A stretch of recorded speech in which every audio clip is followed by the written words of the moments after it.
The sound of diesel engines filled the air that morning, echoing through the quiet suburban neighborhood like thunder rolling down a narrow valley. The sun had barely risen, and the golden light shimmered against the long line of massive construction trucks crawling toward my property. Dust kicked up from their tires, swirling like mist in the air. The neighbors peeked through their curtains, some stepping onto porches with mugs of coffee frozen in their hands. But none were faster than her Karen Reynolds, the self-appointed queen of our homeowners association. Her robe fluttered like a flag of outrage as she marched down the street, waving her phone and shouting, "Excuse me, you can't do that here," she yelled, her voice almost cracking from fury. I stood by my gate, wearing a bright orange safety vest, clipboard in hand, and a calm smile on my face. The convoy of trucks came to a stop beside my driveway: cement mixers, survey vehicles, and heavy-duty bulldozers. The ground trembled as the engines idled. Karen stomped closer, pointing at me as though I had brought in an army of aliens. "What is the meaning of this? You can't just bring construction trucks into this neighborhood without HOA approval. You're violating at least 6 bylaws," she snapped, pulling out her phone again. "I'm calling the police right now." I opened my mouth to respond, but before I could, her voice rang out loudly into the phone. "Yes, officer. This is an emergency. There's unauthorized construction happening in Oakview Estates. There are trucks everywhere. Yes, huge trucks. They're tearing up our roads." Her face was red with anger. Some neighbors came out, whispering and filming with their phones. Then, the sirens started. A few minutes later, 2 police cars pulled up with flashing lights. Officers stepped out, one of them adjusting his hat as he surveyed the trucks, then turned toward me. Karen crossed her arms, smirking like she'd just saved the day. "There he is. That's the one responsible," she said, pointing at me. "He's bringing in construction vehicles without any permission. This is private property." The officer looked at me. "Sir, can we talk about what's going on here?" I nodded calmly, keeping my voice steady. "Of course, officer. I can explain everything." Karen rolled her eyes. "Oh, I bet you can. Probably some backyard shed or illegal workshop again," she said. "We have rules here." The officer raised an eyebrow. "Ma'am, let's hear him out first." But before I could even reach for the papers in my folder, a loud horn blared from one of the trucks. The driver shouted, "We're ready to unload the materials, sir." Everyone turned to look. The sight was overwhelming: rows of orange cones, steel beams, crates of equipment stamped with a federal logo. Karen's expression froze. "Wait, what logo is that?" she asked. But I didn't answer. Not yet. The officer took a step forward. "Sir, you said you can explain this. Please do." I gave a small smile and opened my folder. Inside was a document embossed with a golden seal. I held it out, but before I could hand it over, the scene was interrupted by another rumble, a helicopter circling overhead, lowering slowly as if to inspect the area. Karen gasped, clutching her chest. What on earth is happening here?" I glanced up at the chopper, then back at her. "You'll find out soon enough," I said softly. And that's when the helicopter doors opened, and a man in a black suit with a federal badge stepped out, walking briskly toward the crowd. The entire neighborhood fell silent. Karen's face went pale. The officer turned to me, clearly confused. "Sir, what kind of project is this exactly?" I looked at the trucks lined up along the road, the steel beams glinting in the morning sun, and the federal insignia printed clearly on every single one of them. Then I smiled faintly and said, "Let's just say, it's a very important one." The officer blinked. Karen stepped back, her mouth opening but no words coming out. Before anyone could ask another question, the man in the black suit walked straight up to me, extended his hand, and said clearly, "Good to see you again, sir. The team is ready. We're waiting on your final approval." Karen froze in place. Her hand trembled, still holding her phone, as the officer slowly turned to look at me, his eyes wide, waiting for an explanation. I gave the faintest smile. "You'll want to stay for this," I said quietly. And that was the moment everything changed in Oakview Estates. The calm suburban neighborhood had just become the center of something huge, something Karen could never have imagined in her wildest dreams. But what exactly was it? And why was my name on all the documents the federal agent carried? That's when Karen took a step forward, her voice shaking. What are you talking about? Who are you?" I turned my gaze toward her. "You'll see soon enough, Karen. You'll see." The sound of helicopter blades grew louder overhead, whipping through the air as if the sky itself held its breath. And just as the officer reached for the papers in my hand, one of the trucks began to move, its engine roaring, carrying a sealed container marked with bold, stenciled letters. "Property of the U.S., Department of Federal Infrastructure authorized access only. Karen stumbled back, nearly dropping her phone. The officer looked at me again, his face a mix of confusion and respect. Sir, what exactly is going on here? But before I could answer, the helicopter pilot's voice crackled through a loudspeaker. Authorization confirmed. Begin site setup on Mr. Davis's command. Every head in the neighborhood turned toward me.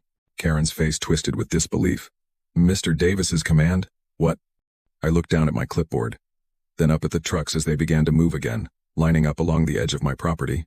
Let's get started, I said. The officers looked at each other, unsure what to do. Karen just stood there, completely speechless. And that's when it all began, the project that would change everything in Oakview Estates, and maybe even beyond. But for now, I'll leave you right there at that moment when Karen realized the simple neighbor she once lectured about lawn height was at the center of something far bigger than she could comprehend. Where do you think this story takes place? Tell me where you're watching from. Karen stood frozen by the edge of my driveway, her robe flapping wildly in the morning breeze. The noise of engines, voices, and the helicopter above turned the once quiet Oakview Estates into what looked like the site of a national operation. Her jaw trembled as she tried to find words that matched the chaos in front of her. The neighborhood's self-proclaimed rule enforcer had never faced anything like this. I could see her struggling between two instincts to keep yelling and to run home before someone realized she had just called the police on what was quickly turning into a government-sanctioned project. The officers, still confused, shifted uneasily beside their patrol cars. One of them, Officer Daniels, squinted at the federal agent who had just arrived and then back at me. Sir, Daniels said cautiously, is there a reason federal personnel are involved in this? We need to know what kind of activity we're looking at here. Before I could answer, the man in the black suit, Agent Harris, lifted a file from his briefcase and handed it to the officer. Standard verification, he said flatly. Everything is pre-approved. Mr. Davis here has top-level clearance. Karen gasped when she heard my last name, the same one she had mocked countless times during HOA meetings. Top-level what? Clearance for what? He's just a homeowner. He put a birdhouse up last week without filling out the form. Harris ignored her completely. We'll begin staging the equipment, sir, he told me. We're expecting the second convoy within the hour. I nodded calmly, pretending not to notice the crowd forming across the street. People were whispering, filming, and snapping photos like paparazzi. The neighborhood group chat was probably exploding. Karen, however, was not done. She stormed toward me again, eyes wide. You can't just start some mysterious government thing here. This is a family community. Our property values will drop. Ma'am, said Officer Daniels firmly, I think it's best you step back. Whatever this is, it's clearly authorized. Authorized? She screeched. He's probably tricked you all with fake papers. Nobody just starts a federal project in the middle of a neighborhood. Her voice echoed, but no one backed her up. Even her closest gossip partner, Linda from Lot 12, stood silently behind her, clutching her phone. Meanwhile, I motioned to one of the truck drivers. Start unloading the core supports by the fence line, I said. The driver gave me a thumbs up. Yes, sir. Karen spun toward him. Sir? Why is everyone calling him sir? I didn't answer. The less she knew right now, the better. I could feel her frustration boiling. And honestly, a small part of me enjoyed watching her realize she wasn't the one in control for once. Just then, a black SUV rolled up behind the police cars. Two more men in suits stepped out, both wearing earpieces. One of them approached me quickly. Mr. Davis, we've secured the northern route. Materials are on schedule. You'll have the rest of the equipment by noon. Karen's mouth fell open again. Noon? How long is this going to go on? What are you people doing? Ma'am, Agent Harris said sharply. You are not authorized to be this close to the work zone. Please return to your residence. She blinked, her defiance fading. Work zone? She whispered. What work zone? But she still didn't move. Her eyes darted from the trucks to me, then to the growing pile of steel beams beside my barn. Every part of her body screamed confusion and disbelief. Then, as if on cue, her husband Tom appeared from behind their white picket fence, still in his pajamas. He jogged toward her, whispering something frantically. I could tell he was trying to calm her down, but she shoved his arm away. No, Tom, I know he's hiding something. Nobody normal has the FBI landing in their yard. It's not the FBI, ma'am, one of the agents said dryly. Wrong department. Karen's face flushed crimson. Then who are you people? Agent Harris glanced at me. I gave a small nod, signaling him to hold back the details for now. You'll be notified officially. he said, turning away. The moment he said that, Karen pulled out her phone again. Oh, I'll find out myself. I'm calling the HOA board. They'll stop this nonsense. She stormed off toward her house, dialing furiously. I could almost hear her voice echoing from her porch as she barked orders into the phone. Meanwhile, I took a quiet breath and watched the crew begin their work. The first phase was simple, setting up perimeter fencing and securing the area for safety. To everyone else it looked like chaos, but to me, it was the beginning of a long-planned operation, one that had taken months of coordination and approval. The truth was, this wasn't just any project. It was part of a new federal infrastructure network that would improve emergency communications nationwide. I had spent years working as an engineer on similar systems. When the opportunity came to oversee a new pilot site, and my property happened to be the best geographical fit, I signed on without hesitation. Of course, I didn't tell the HOA. Some things were easier to explain after the paperwork cleared. Still, watching Karen lose her composure was almost too much fun. Within minutes, a white HOA golf cart came zooming down the street. 3 board members were inside. Mr. Jenkins, the HOA president, Linda, who looked terrified, and a new treasurer, whose name I didn't even remember. Karen marched beside them like a general leading her troops. Mr. Jenkins climbed out, wiping sweat from his forehead. Mr. Davis, we've received some complaints. Care to explain why there are industrial vehicles parked on association property? Before I could answer, Agent Harris stepped in again, flashing his badge. This site is under federal jurisdiction as of 0600 hours. No local authority supersedes it. Please step back behind the cones. Jenkins blinked. Federal jurisdiction? Karen pushed past him. He's bluffing. He's always bluffing. Remember the time he said his barn was exempt from paint code rules? The agent ignored her again. We'll be finished with setup soon, sir, he said to me quietly. I nodded. Thank you. Karen threw up her hands. Finished with what? You're digging up our road. My roses are covered in dust. You think I won't sue? The agent turned to her calmly. Ma'am, tampering or obstructing a federal operation is a serious offense. Her voice caught in her throat. Obstructing? Yes. I suggest you return home. She looked around for support, but even Jenkins was backing away now, muttering something about checking the bylaws later. The rest of the neighbors pretended not to see her. For the first time, Karen seemed uncertain. She took a shaky step back, clutching her phone like a lifeline. You can't just build whatever you want here, she whispered. I looked at her kindly. Karen, maybe it's time to realize not everything is under the HOA's control. Her lips pressed into a thin line. We'll see about that, she hissed. Just as she turned to leave, one of the truck drivers shouted, Mr. Davis, we've hit something underground. Every head turned at once. The noise of drills and engines stopped. Dust hung in the air like fog. Karen froze mid-step. Agent Harris looked at me. Did your team expect this, sir? I frowned. No, that wasn't supposed to happen. The driver waved frantically. You'd better come take a look at this. Karen gasped, clutching Tom's arm. What did they find? I walked toward the trench slowly, my boots crunching over gravel. The workers stepped aside. Down in the dirt, barely visible through the shadows, was a large metallic surface, smooth, round, and ancient-looking. And on it were markings none of us recognized. The helicopter above hovered lower, its searchlight sweeping across the site. Karen whispered under her breath, Oh my goodness. What is that? And just like that, Oakview Estates wasn't just the site of a mysterious federal project anymore. Something much older and far stranger had just been uncovered. Everyone stood frozen. Even the engines went quiet as the last echoes of machinery faded into the morning air. The dust began to settle, revealing more of the smooth metallic surface hidden just beneath the soil. It glimmered faintly under the sunlight, reflecting like polished steel, but with a strange hue that almost seemed alive. Karen's mouth hung open as she clutched her husband's sleeve. What is that thing? She whispered, her voice trembling. Tom didn't answer. He just stared, eyes wide, as if afraid to even breathe too loudly. Agent Harris was already speaking into his radio. Central, this is Unit 7. We have an anomaly beneath Grid Point 3. Send an assessment team and containment crew immediately. Karen blinked, stepping back. A containment crew? For what? Harris didn't respond. His eyes stayed locked on the ground as 2 agents began roping off the area with bright yellow tape. I walked closer, kneeling down near the edge of the pit. The surface wasn't just smooth, it was curved, like part of a large dome buried beneath the earth. My mind raced. The site had been scanned dozens of times before we started. There wasn't supposed to be anything down here. One of the workers approached me nervously. "Sir, I swear, we didn't dig that far. The machine barely broke 2 feet before we hit this." "I know," I said quietly. "It shouldn't be here." Karen's voice pierced the silence again. "This is insane. You people have no idea what you're doing. You're going to blow something up.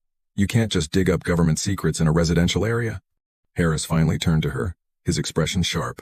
"Ma'am, step back immediately. This area is now a restricted site." Karen scoffed. "Restricted? You're joking, right? This is my neighborhood. I have every right to know what's going on." But before she could take another step, the metallic surface below us began to hum. A low, deep vibration rippled through the ground. Faint, but unmistakable. The workers stumbled back. Birds scattered from nearby trees. Even the police officers instinctively reached for their radios. Karen screamed and jumped behind Tom. "It's moving! It's moving!" I took a step back myself, heart pounding. The hum grew louder, not like a machine, but like something alive, resonating deep beneath the soil. Dust trickled down the edges of the pit as the object shifted slightly, as if waking up from a long sleep. "Everybody clear the area," Harris barked. "Now!" The workers scrambled, dragging cables and tools away. The agents formed a perimeter while Harris pulled me aside. "Mr. Davis," he said in a low voice, "did your original site scans detect anything unusual?" "No," I replied. "The ground was clear. Whatever this is, it wasn't showing up on radar." Harris frowned, muttering into his earpiece. "This complicates things. The director's going to want eyes on this right now." Meanwhile, Karen was losing her composure completely. "You see? I told you this would happen," she shouted, pacing wildly. "You've brought something dangerous here. You're going to destroy our homes." Tom tried to calm her. "Karen, please, let them handle it." "Handle it?" she barked. "They don't even know what it is." I turned toward her. "Karen, I understand you're scared, but shouting won't help. Please, just go home for now." She glared at me, shaking her head. "You don't understand, Mr. Davis. I knew something like this would happen the moment you moved here. You always had your little secrets, your quiet projects. Now look at this, you've dug up some kind of UFO. I almost laughed. "It's not a UFO, Karen." "Then what is it?" she demanded. Before I could answer, a loud roar of engines broke through the tension. 3 large black trucks rolled into the neighborhood, each one bearing a government seal different from the others. The convoy stopped at the intersection, and a team of uniformed specialists stepped out, carrying scanning devices and containment crates. Karen's jaw dropped again. "Oh my heavens, they're multiplying." The team leader, a tall woman in tactical gear, approached Agent Harris. "Containment Unit, 14 reporting in. Situation report?" Harris handed her a tablet. "Unknown metallic structure discovered during dig. Emits harmonic frequency. Doesn't match any materials on record." The woman's eyes narrowed. "You think it's military?" "Unlikely," Harris replied. "Too old. Too deep." Karen gasped. "Too old? How old? You mean ancient?" She turned to the crowd of neighbors, who had gathered again behind the cones. "Did you all hear that? Ancient. They found something ancient under our neighborhood." The neighbors whispered, eyes wide with fear and fascination. Phones were recording, but an agent quickly went around telling everyone to stop filming, for security reasons. That only made people more curious. I tried to stay composed, but my curiosity was burning too. The hum from below had faded, but the ground still felt faintly warm. The containment crew began setting up instruments, scanning the surface with handheld sensors. Lights flickered on their screens, lines of data scrolling rapidly. The lead specialist frowned. "The composition isn't metallic. At least not any kind we know. It's fused with the bedrock somehow, almost like it grew there." "Grew?" I repeated. She nodded slowly. "Or was buried before the land formed around it." Karen threw her hands up. "Oh, wonderful. So now we're living on top of a cursed relic. What's next, government ghosts?" Tom tugged at her arm again. "Karen, please let them finish their work." But she wouldn't stop. "Finish their work?" "They're digging up alien fossils in our neighborhood, Tom." Even Harris sighed. "Ma'am, please go inside." She folded her arms, glaring at him. "I'm the head of the HOA Security Committee. I have the right to oversee all activity in this community." "No, ma'am. Harris replied. You don't. Karen stood there, shaking with anger. I'm not leaving until I know what's happening under my street. Then, suddenly, one of the scanners beeped sharply. Everyone turned toward the pit. The specialist looked at the screen. It's reacting to something. Picking up a frequency, non-radio, low resonance. Almost like. Her voice trailed off as the surface began to glow faintly. Lines of light appeared across the metal dome, forming strange geometric shapes that pulsed softly like veins of fire. Karen screamed again. It's alive! The officers drew back. The workers froze. Even the agents stepped back a few feet as the patterns glowed brighter, humming with energy. I shielded my eyes from the light. Then, just as suddenly as it started, the glow vanished. Silence fell again. The specialist took a cautious breath. It's stable now. Harris exhaled. All right, contain the area. No further digging until we have clearance. As they began covering the pit, Karen leaned toward Tom and hissed. You see, this is exactly why we have HOA rules. To stop people from bringing aliens into our neighborhood. Tom sighed heavily. Karen, please. I turned to Agent Harris. So what now? He looked down at the pit, then back at me. Now we wait for the experts. But whatever this thing is, it's been here long before any of us. I nodded slowly, glancing at the sealed trench as workers covered it with tarps and fencing. The air felt strange now, heavier somehow. Karen finally stormed off toward her house, muttering loudly about lawsuits and exorcisms, but I could tell she was scared, not angry. As the last truck pulled away, I looked up at the fading sky. Somewhere beneath my feet, the strange object slept again. But I couldn't shake the feeling that it hadn't gone back to sleep. It was simply waiting. That night, Oakview Estates was quieter than it had ever been. The usual hum of lawn sprinklers, the distant chatter of porch conversations, even the soft barking of Bruno the Labrador down the street, all of it was gone. Every resident stayed indoors, curtains drawn tight. The police had cordoned off the worksite with flashing barriers, and the agents stayed behind in black SUVs, their headlights cutting through the misty evening air. But I couldn't sleep. The discovery had been unexpected, and though Harris assured me that everything was under control, I couldn't shake the weight pressing against my chest. I sat at my kitchen table, staring at the folder of federal documents that authorized the project. Nothing in them mentioned buried structures or ancient artifacts. Only infrastructure improvements, fiber conduits, communication lines, and seismic sensors. So what was that thing? As I leaned back in my chair, my phone buzzed. It was a message from Harris. Stay inside tonight. The containment readings fluctuated. We're monitoring. That didn't help my nerves. Outside, I could see the faint orange glow of floodlights surrounding the dig site. The hum of portable generators filled the air. Every few minutes, a truck would pull in or out, headlights flashing across the neighboring houses. Then, around midnight, something strange happened. The lights flickered. At first, it was just my kitchen bulb dimming. Then the entire neighborhood went black, streetlights, houses, everything.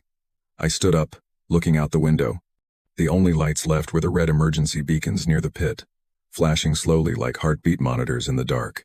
And then I saw her. Karen. Of course, Karen couldn't stay away. Even at midnight, she was out there, wrapped in a thick robe, holding a flashlight, tiptoeing across her yard toward the restricted area. Her husband Tom followed reluctantly, whispering for her to come back. I opened my door and called out softly, Karen, go back inside. She froze like a deer caught in headlights. Mr. Davis? She hissed. Do you see what's happening? The lights went out because of your project. This isn't me, I said firmly. Go home. But she ignored me and kept moving closer to the tape line, her flashlight beam shaking. I knew it. That thing you dug up is messing with the power grid.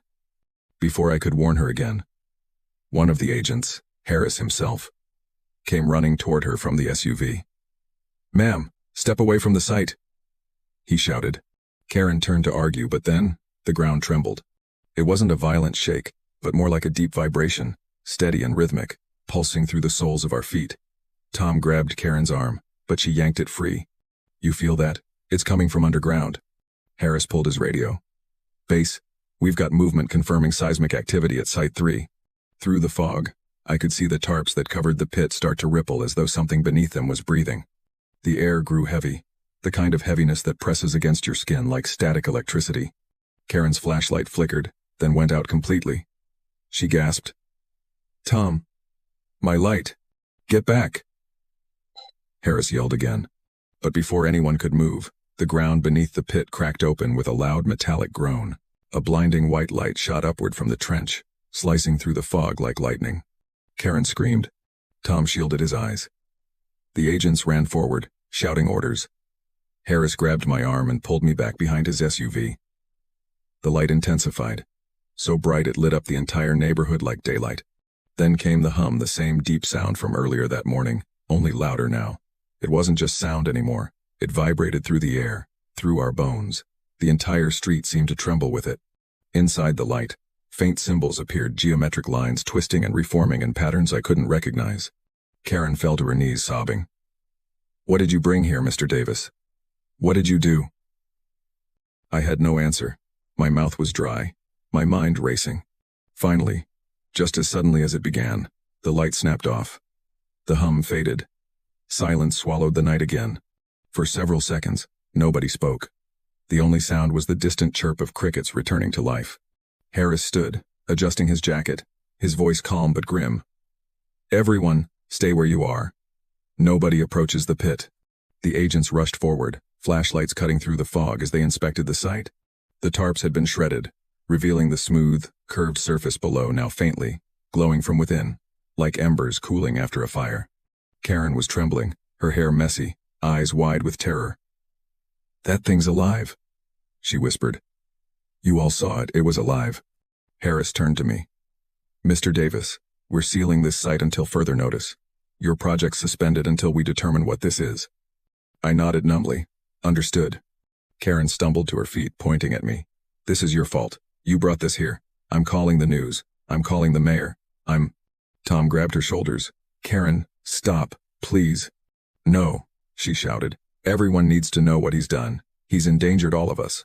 Harris walked up to her, firm but calm. "Ma'am, you'll need to return home now. This area is restricted under federal law." Karen glared at him. "You can't keep me quiet. I'm on the HOA board." Harris sighed deeply. "Ma'am, if you cross that line again, we'll have to detain you for obstruction." Her face went pale. She turned slowly, glaring at me one last time before storming off toward her house, dragging Tom behind her. As she disappeared into the darkness, Harris looked back toward the glowing pit. "We've seen strange readings before," he said quietly. "But nothing like this." "What do you think it is?" I asked. He hesitated. "Honestly, I don't know. But if it's what I think it might be, it predates the town. Maybe even the state." The way he said it sent a chill down my spine. By morning, a full containment dome had been erected over the site. Military trucks rolled in before sunrise, and more agents appeared. They sealed the area with high fences and electronic locks. The neighborhood woke to confusion, gossip, and fear. Rumors spread faster than the truth ever could. Some said it was an alien craft. Others claimed it was an old Cold War weapon. And Karen, of course, wasted no time fueling the flames. She went door to door that afternoon, warning everyone that I had unleashed something dangerous beneath our feet. But I ignored her. I had bigger questions. Late that night, long after the agents had set up their base camp, I looked out my window toward the fenced area. For a moment, the dome flickered just once like something inside had moved again. And though the power had been restored hours earlier, my lights suddenly dimmed once more. That same faint hum drifted through the air. It wasn't over. By the next morning, Oakview Estates no longer looked like the quiet, perfect suburb it used to be. The streets buzzed with unmarked vehicles, power cables, and government personnel moving in precise, silent coordination. A temporary checkpoint was set up near the entrance, guarded by uniformed officers in tactical vests. The containment dome over my property gleamed under the morning sun, a giant silver shell that hid the pit and the glowing object beneath. But what truly filled the air wasn't just curiosity, it was fear. People peeked from their windows, whispering rumors that spread faster than wildfire. One neighbor claimed the pit was radioactive. Another swore he saw alien symbols etched on the surface. A few houses even had their for sale signs hammered into the lawn by noon. But at the center of it all was, as always, Karen Reynolds. By mid-morning, she had turned her obsession into a mission. Standing at the end of her driveway in a crisp pink blazer and sunglasses, she held a clipboard like a soldier brandishing a weapon. "We're forming a committee," she declared to a small crowd of nervous neighbors. "We have a right to know what's happening in our own community." Tom, standing beside her, looked exhausted. "Karen, Maybe you should rest. You barely slept. I'll rest when the truth is out, she snapped, slapping a paper onto her clipboard. These men think they can just march in here, build whatever they want, and bury their secrets under our feet. Not on my watch. A few of the neighbors murmured in agreement. Most were too scared to speak. From my porch, I watched her rally them with a mix of disbelief and mild amusement. Harris had warned me that she might stir trouble.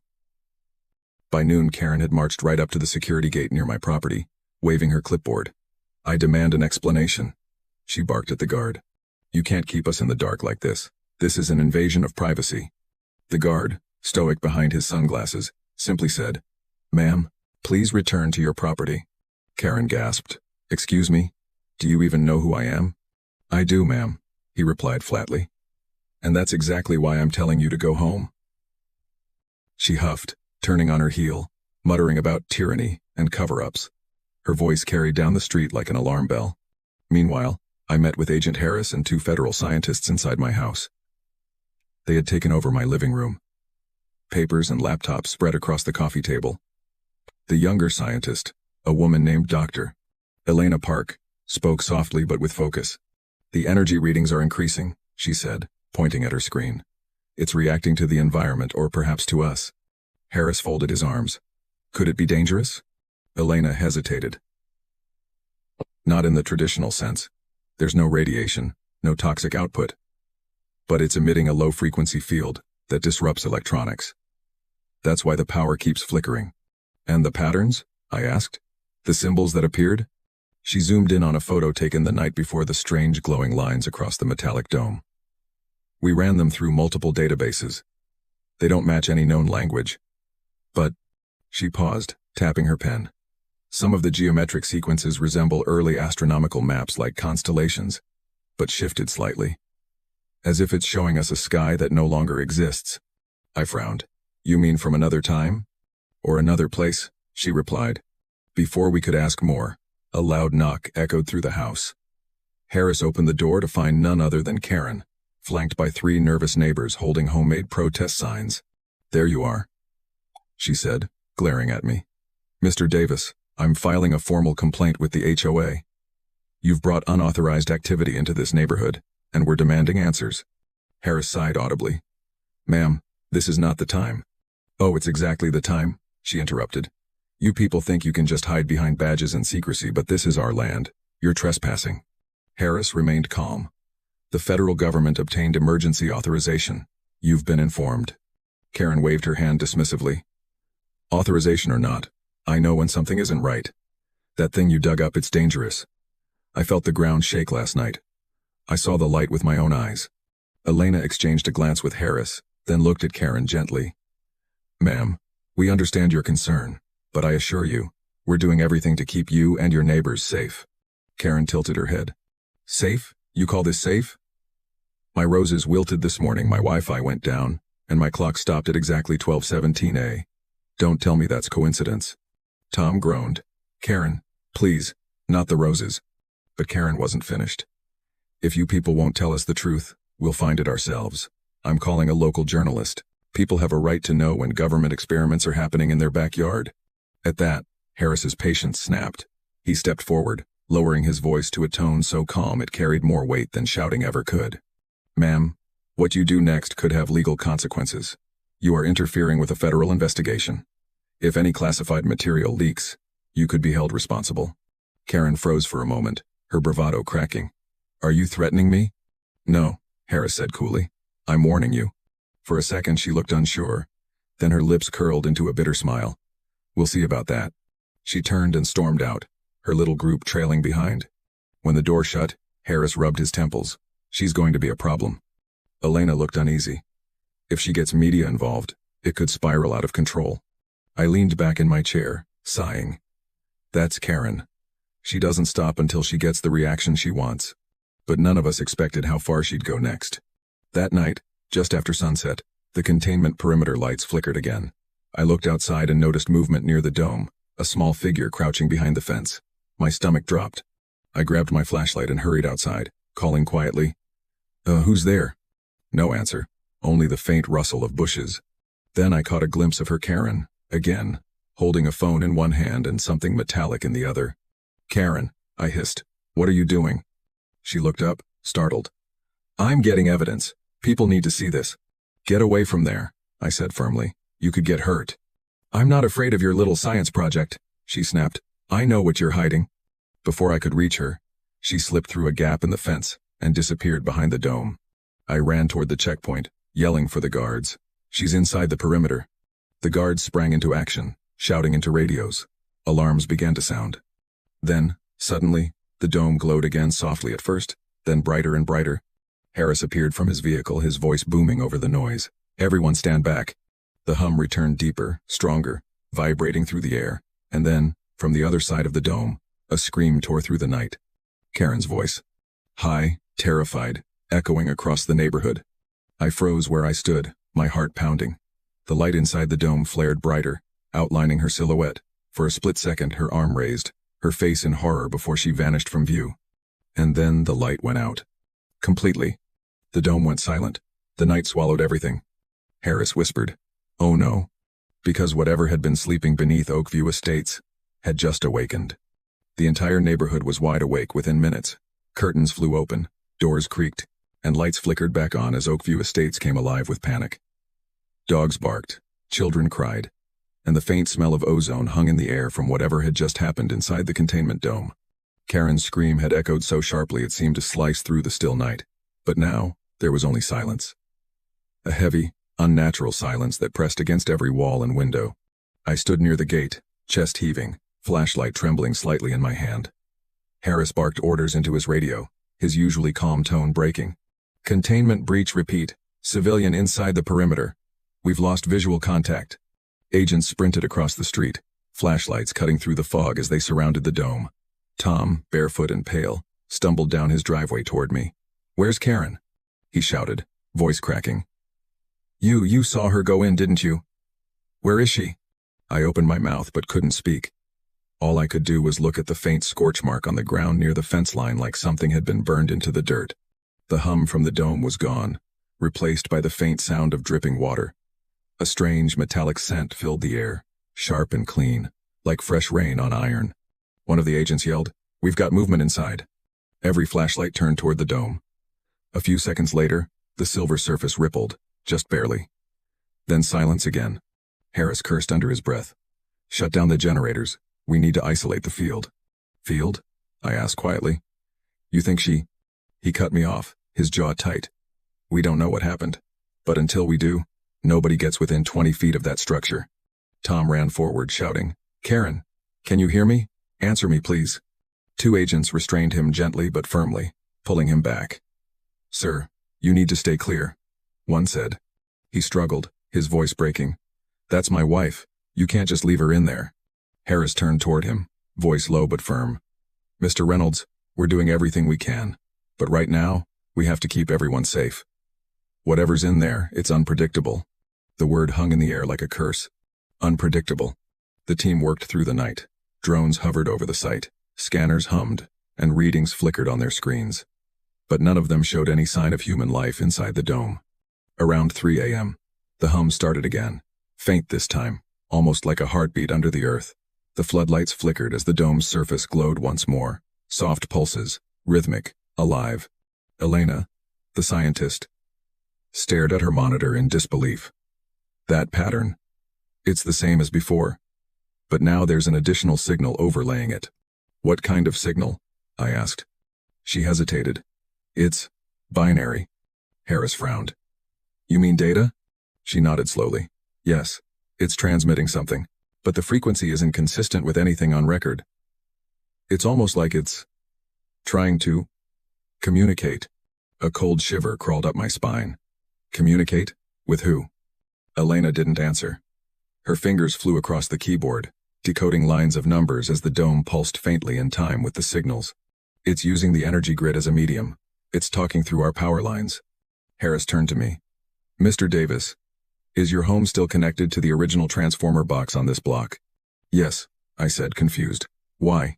"Because," he said grimly, "if this thing's hijacked the local current, your house might be part of its network." I glanced back toward my window. Sure enough, the lights inside were flickering in the same rhythm, as the pulses on the dome. Steady, timed, alive. Tom saw it too. "What's happening?" he whispered. Before anyone could respond, one of the agents monitoring the dome shouted, "There's something on the surface." We all turned. Under the moonlight, faint shapes began forming across the metal letters, then words. Everyone went silent as the glowing marks became legible. Karen Reynolds. Her name. Carved in glowing lines across the smooth surface of the dome. Tom's legs gave out beneath him. He fell to his knees, staring at it. "No, no, please," he whispered. Harris stepped forward, jaw clenched. "Get a containment team in full hazmat. Now." Now? The agents rushed to gear up. The air around us grew tense, electric, like the calm before a lightning strike. Elena's eyes were glued to her monitor. "It's increasing in brightness. Whatever it's doing, it's pulling more energy from the grid." "Can we shut it down?" Harris asked. "We could try cutting power, but if it's self-sustaining, that won't matter." Then, the name on the dome began to flicker. Slowly, the letters rearranged themselves into new words. "She's inside." A collective gasp rippled through the crowd. Tom screamed, "Karen, answer me." The dome responded again. "She is safe." The words pulsed softly, fading and reappearing. Elena's voice trembled. "It's aware of us." Harris turned to her. "You think it's sentient?" "I don't know," she whispered. "But it knows her name. It knows ours." At that moment, one of the floodlights blew out with a loud pop, plunging part of the area into darkness. A second later, another one went out. Sparks danced across the cables. "Back everyone up," Harris shouted. We stumbled away as the dome began to glow brighter, illuminating the night like a rising sun. The hum returned, stronger now, vibrating through the ground, rattling windows. Then, as quickly as it started, it stopped. The glow vanished. The power returned. And the words on the dome faded completely. For the first time in hours, there was silence again. Harris exhaled shakily. "Get a team ready at first light. We'll open it carefully." Elena looked at him, horrified. "You're going to open it?" "We don't have a choice," he said. "There's a person in there." Tom, still kneeling, looked up with desperate eyes. "Bring her back. Please. I don't care how." The agents escorted him to his house, while the rest of the crew secured the site. I stayed behind, watching the faint shimmer on the dome fade into dull silver. When I finally walked home, dawn was just breaking. The sky was pale blue, streaked with pink. But as I stepped inside, my kitchen light flickered one last time and my radio on the counter clicked on by itself. Static filled the room, followed by a faint voice buried deep within the noise. It was muffled, distant. But I could make out one word. "Help." Karen's voice. My heart stopped. The radio clicked off, leaving me in silence once again. Whatever had taken her wasn't finished. It was reaching out. And it had found a way to speak. I didn't sleep at all that night.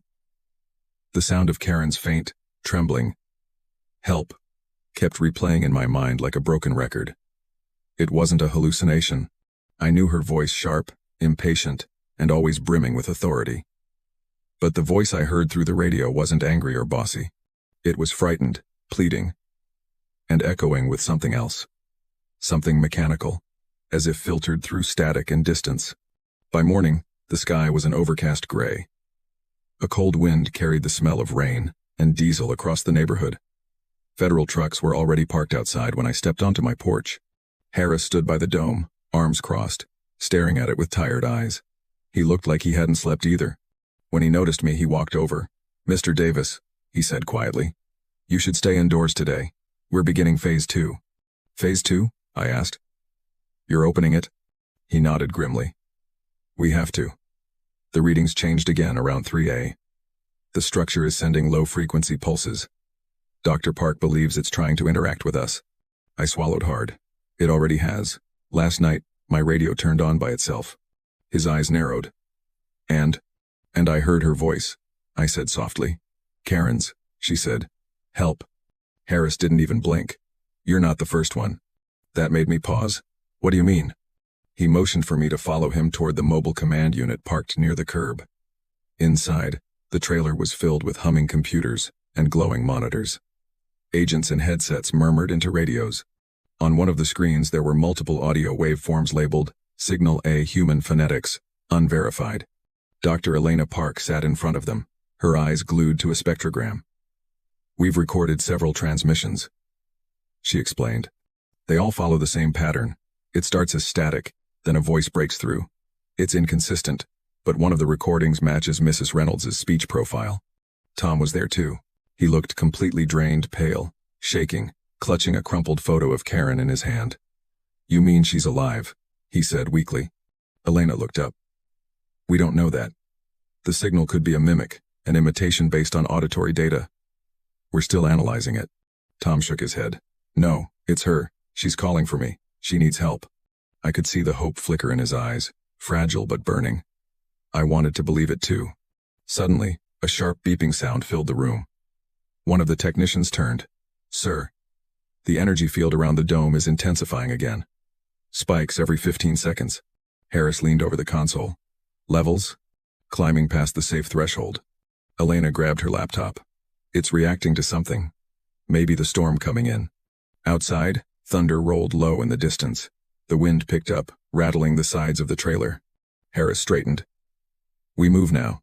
Team A, breach protocol on my mark." Tom stood up. "I'm going with you." Harris shook his head. "No civilians. It's not safe." "That's my wife," Tom shouted, his voice breaking. "You can't keep me from her." Harris hesitated, then said quietly, "If she's in there, the last thing she'd want is you getting hurt too." Tom sank back down, covering his face with his hands. I stepped closer to Harris. "You'll let me come, won't you? It's on my property. I should see it through." He stared at me for a long moment before sighing. "Stay behind the perimeter. If anything goes wrong, you run. Understood?" "Understood." We walked out into the wind. The sky had turned a dark, swirling gray. Sheets of rain began to fall, slanting sideways across the dome. The surface gleamed wet and silver, pulsing faintly with light like a heartbeat under metal skin. The agents moved in carefully, wearing insulated suits and helmets. One carried a large hydraulic drill designed to cut through reinforced steel. Harris raised his hand. "Proceed."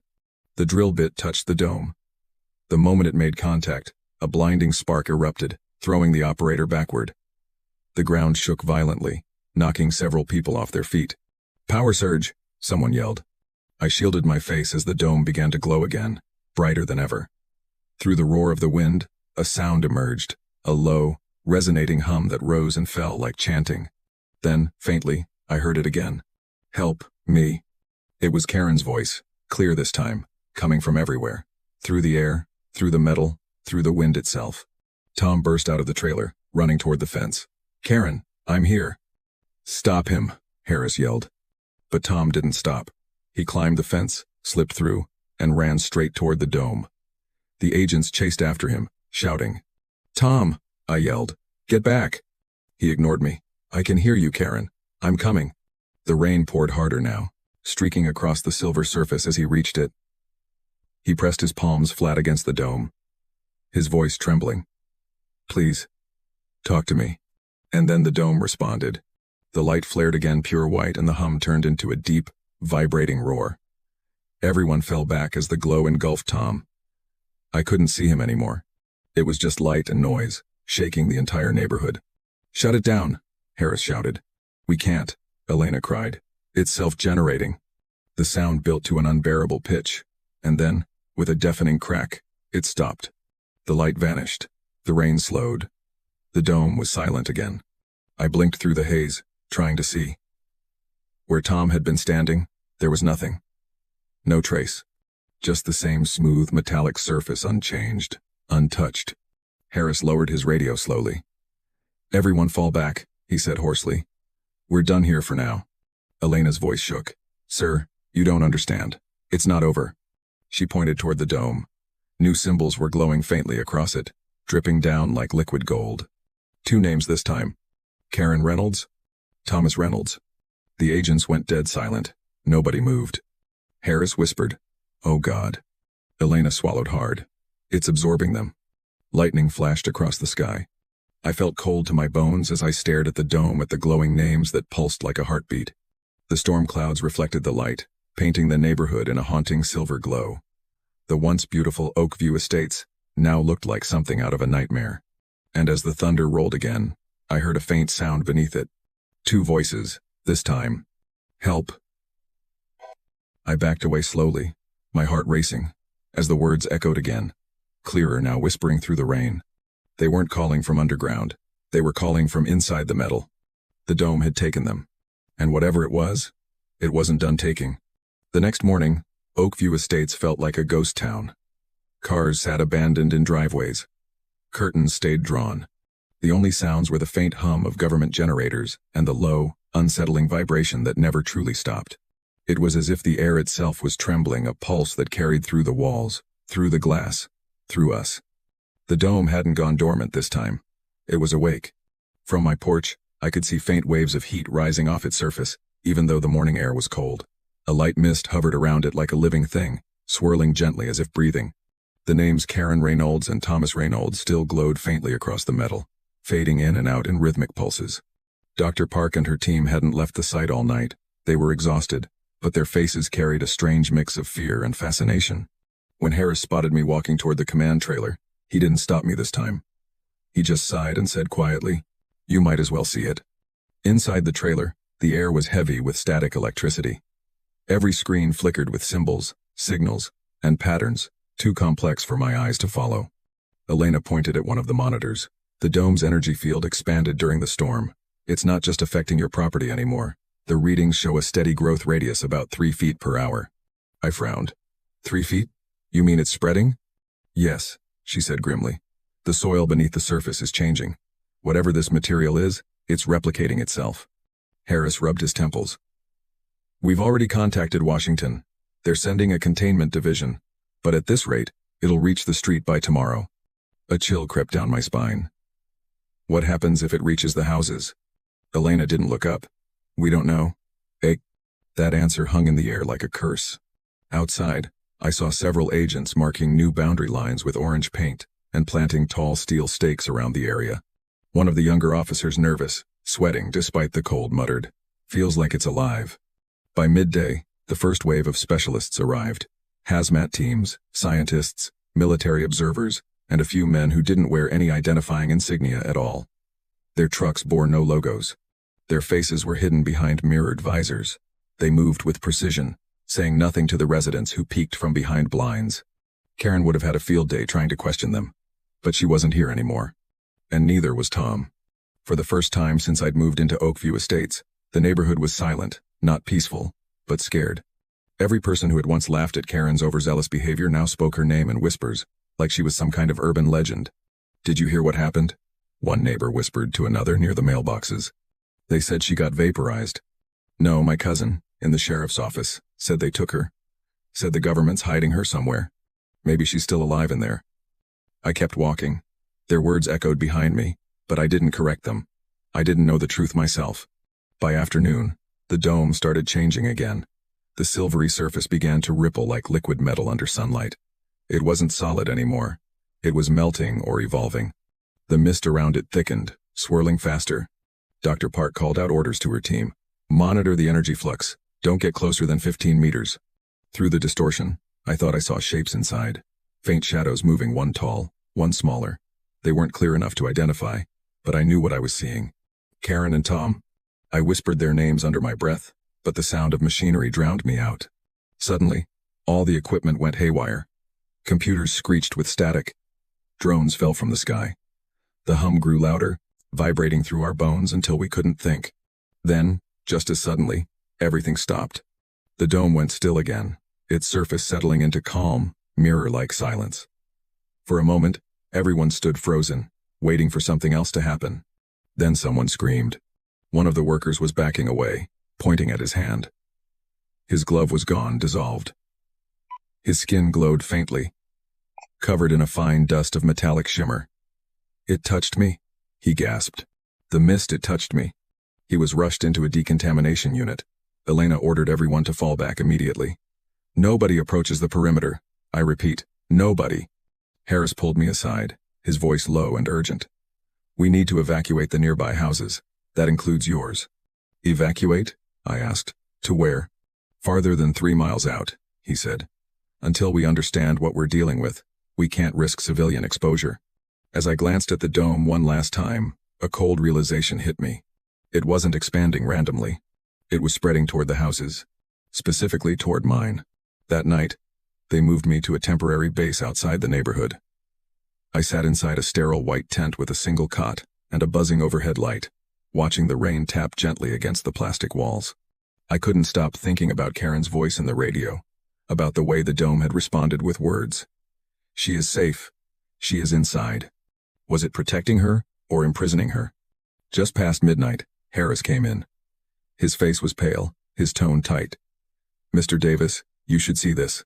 He led me back to the command trailer, where the team had set up a new screen. The live drone feed showed the dome glowing faintly again. But now, something new was visible.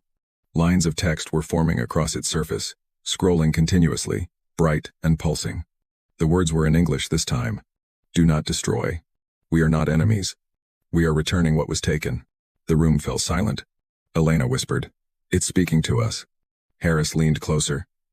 "Returning? Returning what?" The text shifted again. "The ones you fear. The ones you lost." Then, beneath those words, new names began to appear, dozens of them. Not just Karen and Tom anymore.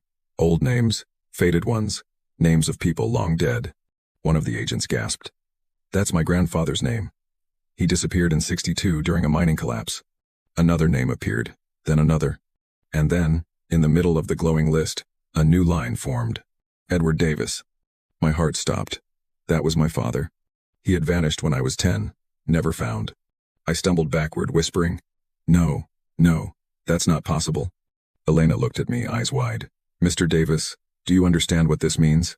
But I couldn't answer. My head was spinning. The dome pulsed again, brighter now. And for a fleeting moment, I saw a figure's reflection. In its surface, tall, wearing a work shirt, familiar. My father's face. And he was smiling. I staggered back, heart pounding, as the lights flickered and the dome glowed brighter, casting the entire sky in silver light. Whatever was buried beneath Oakview Estates wasn't just old technology. It was a doorway. And it had just opened. By dawn, the silver glow from the dome had painted the sky pale white. The clouds didn't move anymore. They just hung there, unmoving, as if time itself had slowed over Oakview Estates. The hum from the object had deepened into a steady, rhythmic pulse that everyone could feel in their bones. The agents hadn't slept. Harris's face looked gaunt, and Dr. Park's eyes were red, but neither of them dared step away. None of us could. The list of names on the dome had stopped growing sometime after 4 a.m. The last name to appear was my father's, Edward Davis, glowing brighter than the rest, pulsing in sync with the strange heartbeat beneath the earth. Even after all these years, I could still remember his laugh, the smell of oil on his hands, the way he'd tell me to listen to the ground before a storm. Seeing his name glowing on that impossible metal surface twisted something deep inside me. "Mr. Davis," Harris said softly, breaking my trance. "Was your father involved in any kind of classified work before he disappeared?" I shook my head slowly. "No. He was a contractor. He worked on radio towers, sometimes government jobs, but nothing like this." Elena was staring at the monitor, her hands trembling as she typed. "Then why would this thing know his name? It's referencing people from completely different timelines, decades apart." The agent beside her muttered, "Maybe it's reading our thoughts." "No," she said quickly. "It's reading records. Every name on that list belongs to someone who vanished under unexplained circumstances. It's pulling data from somewhere, military archives, missing person databases, something vast." The realization hit me. "You mean it's connected to our systems?" Elena nodded grimly. "It's been connected from the start. That's how it found her." "Karen," I whispered. "Yes," she said. "It's communicating through every line of electricity in this district, every phone, every light, every signal tower. It's inside the grid." Outside, thunder rumbled low and slow, though the sky was dry. Harris adjusted his earpiece. "Command wants this site evacuated. They're authorizing heavy containment before sundown." Elena looked up sharply. "Evacuated? You can't just bury this again. It's talking to us." "Doctor," Harris said flatly. "It's also absorbing people. 2 civilians are already gone. And one of my agents has radiation burns on his hands. Whatever it is, we're shutting it down." He turned to me. "Mr. Davis, you need to leave the area. We'll escort you out with the last convoy." But I couldn't move. My eyes were fixed on the dome. Because just then, the surface rippled again. The names faded, replaced by a single phrase glowing in soft blue light. "The door is open." Elena gasped. It's changing frequency. The hum grew louder, vibrating through the air like a heartbeat under the ground. Cracks formed around the dome's base, faint lines that spread like spider webs through the dirt. Harris barked into his radio. All units fall back. Everyone fall back. Agents scrambled to grab equipment, their voices drowned out by the deepening roar. The ground trembled, shaking loose dirt and tools. The metallic dome began to split. A long, curved seam appeared down its center. Light leaked out from the crack, pure white, blinding, beautiful. I couldn't look away.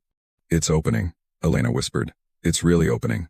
The top half of the dome lifted with a slow, grinding sound, revealing an enormous cavity below like the inside of a colossal sphere. A soft mist poured out, cold and weightless. The light was no longer harsh. It shimmered gently, like the inside of a seashell. And inside that glow were shapes.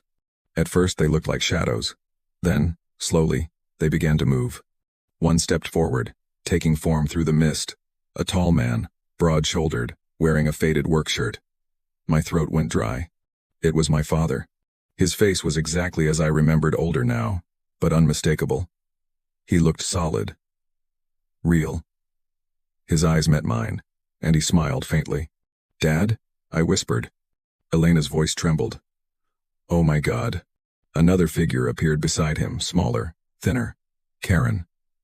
Her robe fluttered like fabric underwater, but her expression was calm, almost peaceful. Tom was there too, standing slightly behind her.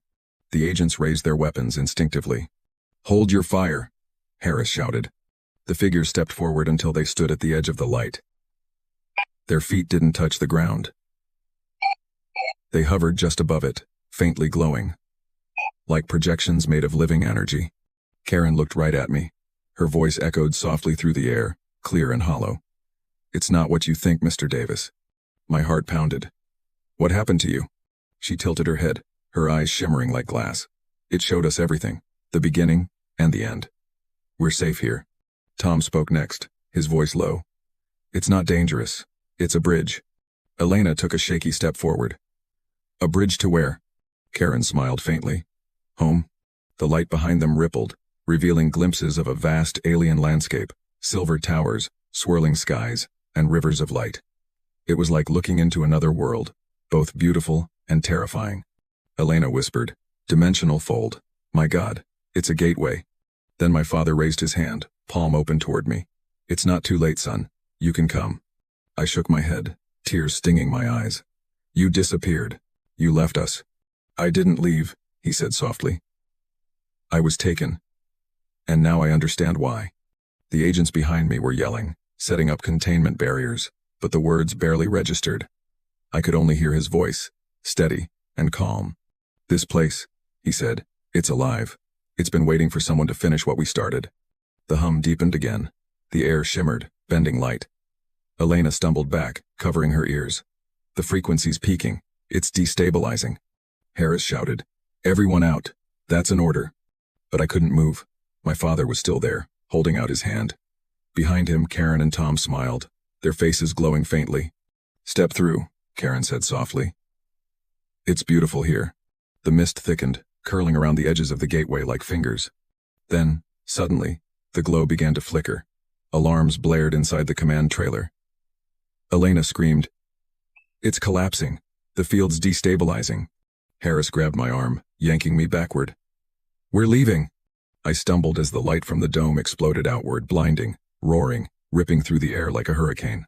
The figures vanished into the brightness. And then, in an instant, it all went dark. The dome sealed shut. The hum stopped. When I opened my eyes, the ground was cold and still. The silver surface had gone dull, lifeless, covered in a thin layer of frost. The mist was gone.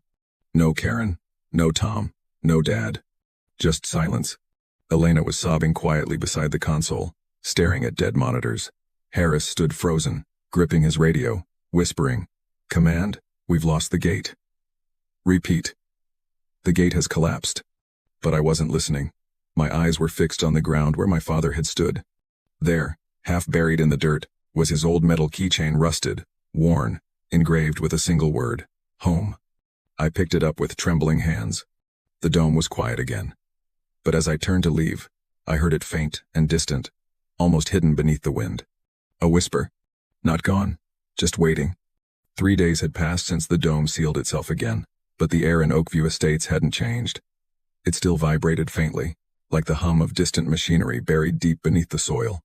Every night the same low pulse rippled through the ground, steady, rhythmic, alive. The agents had fenced off the entire block now. Nobody was allowed near it, not even me. Though it was my land. Harris said it was for containment, but I could tell from his face he didn't believe it was contained at all. The dome hadn't made a sound since that morning it closed, yet no one could bring themselves to call it dormant. Everyone could feel it, breathing. Dr. Park hadn't left the site since the collapse. She lived inside the command trailer, surrounded by screens and humming servers, analyzing every signal, every frequency, every spike that the sensors picked up. She looked exhausted, but her obsession was unwavering. When I arrived at the perimeter gate on the third morning, the guard barely protested. Everyone knew by now that I wouldn't stay away. Harris met me halfway up the gravel path. His eyes were shadowed from sleeplessness. It hasn't changed? I asked. He shook his head. No movement, no radiation, no sound. But we're picking up power fluctuations on the local grid again. It's siphoning energy from somewhere. Elena stepped out of the trailer then, clutching a tablet close to her chest. You should see this, she said softly. Inside, the air was heavy with static. The monitors showed streams of numbers scrolling endlessly across black screens. But one display was different. It showed a waveform, faint and pulsing.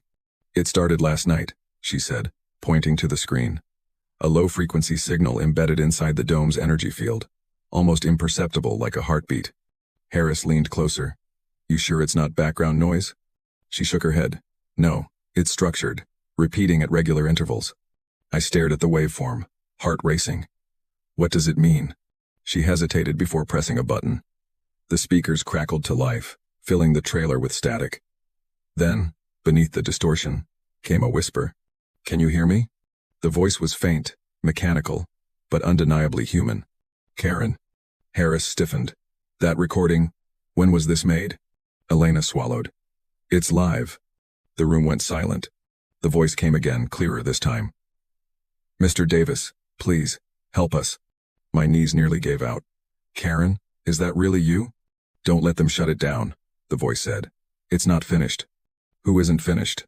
I asked, stepping closer to the microphone. Her voice quivered, layered with static. The ones who built it. The ones who wait beyond the gate.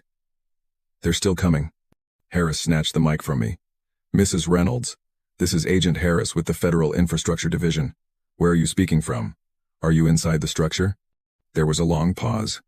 Then, softly, we're under it. The signal broke into harsh static, filling the trailer with a screech that made everyone cover their ears. Sparks burst from the nearest console. Elena scrambled to shut it down, her voice trembling. It's overloading. The frequency's too high. Then the static stopped. Every monitor went black. Outside, the hum returned deep and resonant, shaking the windows. Harris cursed. Everyone outside, move. We rushed into the open air just as the ground trembled again. The dome, dull and lifeless for days, began to glow from beneath its surface. Light seeped through the cracks, swirling in new patterns. The faint mist that had once hovered around it poured upward like smoke, forming columns that twisted in the wind.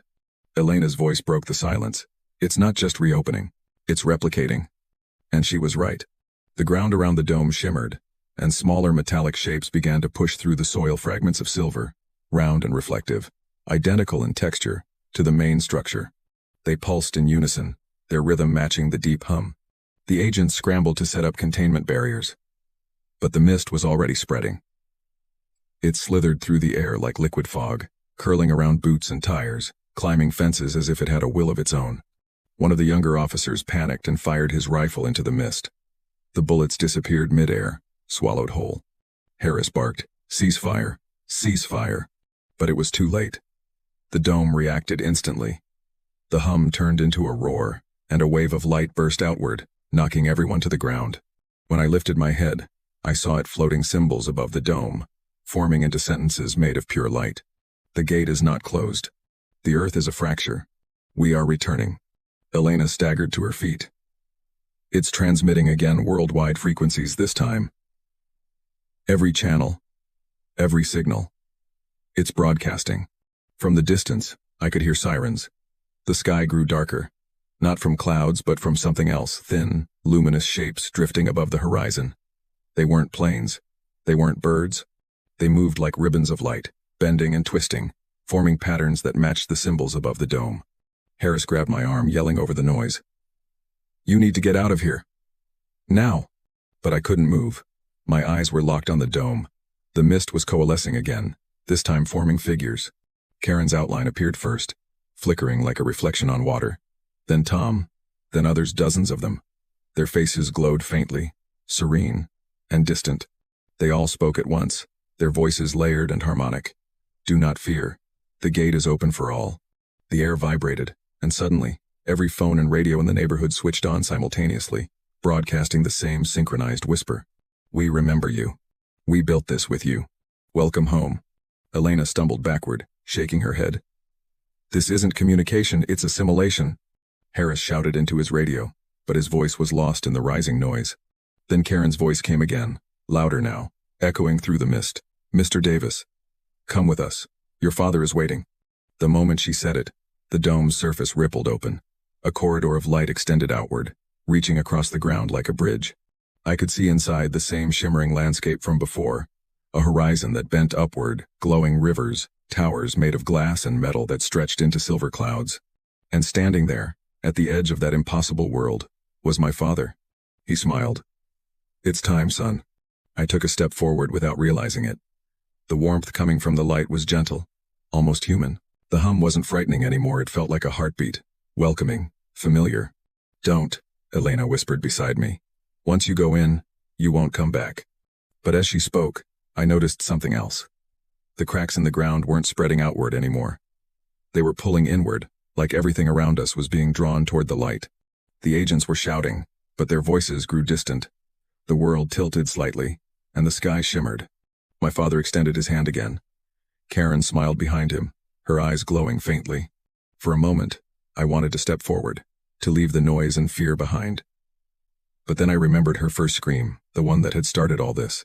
I took a slow step back. The hum faltered. The light flickered, uncertain. Karen's expression changed. Her smile faded. Her voice echoed again, deeper now. "You cannot close what has begun." The dome pulsed once, then everything went dark. The next thing I knew, I was lying on the ground. The dome was gone. The mist was gone. Only a deep circular crater remained, glowing faintly from within. Harris and Elena stood beside me, staring into it. "What happened?" I whispered. Elena didn't answer. She only pointed down into the crater, where faint writing glowed across the rock. "The signal will return." And far beneath that, barely visible, another message blinked slowly, almost like a heartbeat. "Edward Davis active." The hum started again, soft this time, almost comforting. "It wasn't over. Where do you think the signal went? Tell me where you're watching from."